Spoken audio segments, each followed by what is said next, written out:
I worked together this little diagram here, and basically it's explanation to myself of the current societal political systems that humans have experienced. And got some key ideas here along with it. Free market economy, if you look at the word economy, it's a Greek word and it's about households. So a free market economy is trade among households.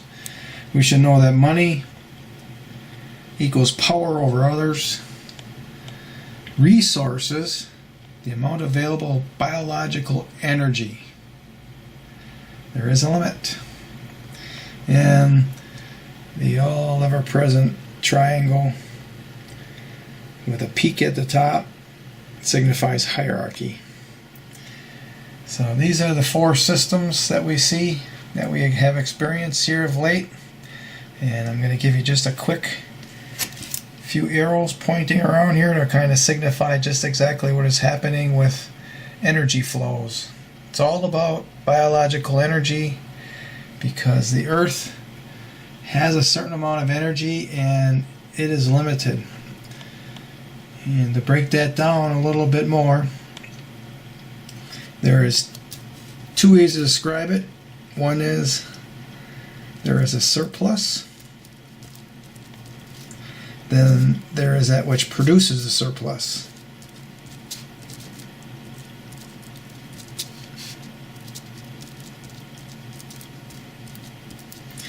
If we only are dealing with the biological surplus, it's a system that can go on into the foreseeable future.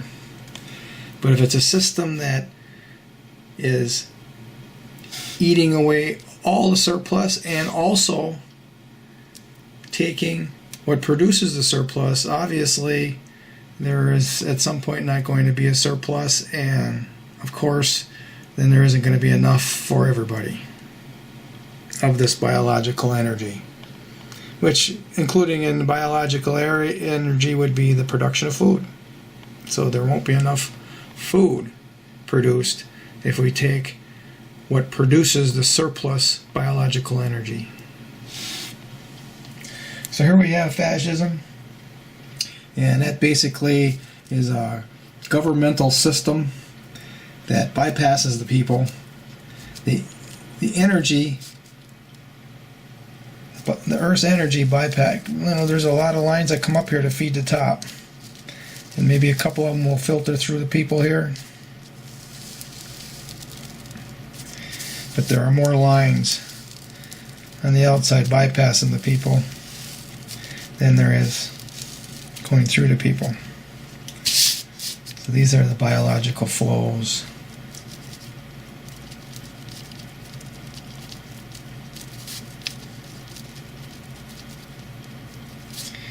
Not many people get to share in the biological flows, and that's just for the sake of making this simple. The surplus really is only one arrow. Any more than one arrow and you're taking from what produces the surplus. Okay, and here we have 1, 2, 3, 4, 5, 6 arrows, and most of it, the majority of it, is being filtered right to the top of the hierarchy. That's fascism. So here we have capitalism. It's maybe more fair, where the flows are coming through the people. Maybe there's one on the outside that bypasses most of the people, goes right to the top.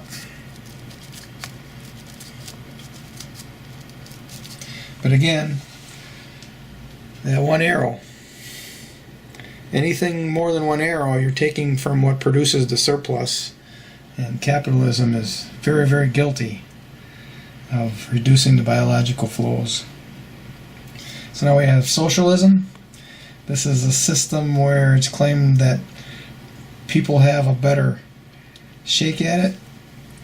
more of a share of the energy flows. But here again, there is a hierarchy. It's not as large of a hierarchy as in capitalism or fascism, which has the most. But there's still a hierarchy in socialism. And maybe more of the flows go through the people. Maybe all of the flows do.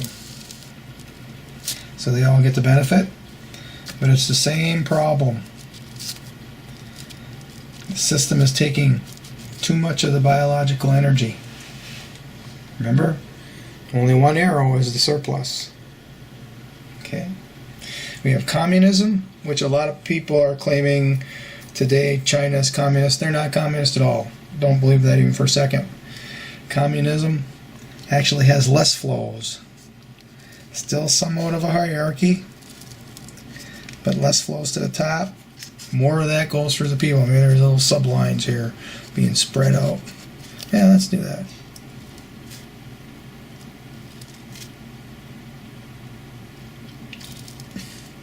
That's kind of neat.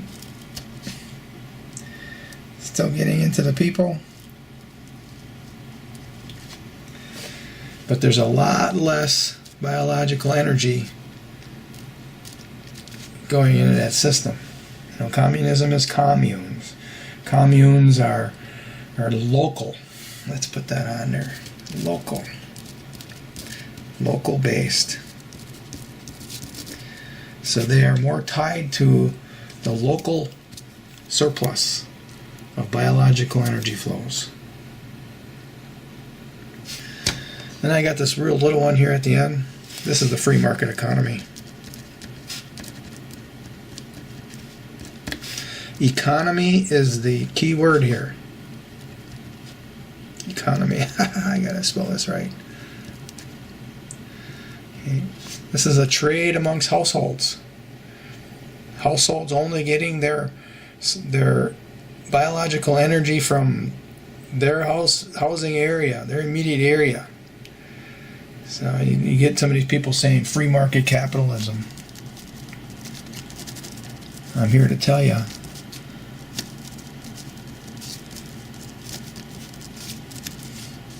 this free market capitalism, free market is a zero term, capitalism is a user term, and they're actually an opposition.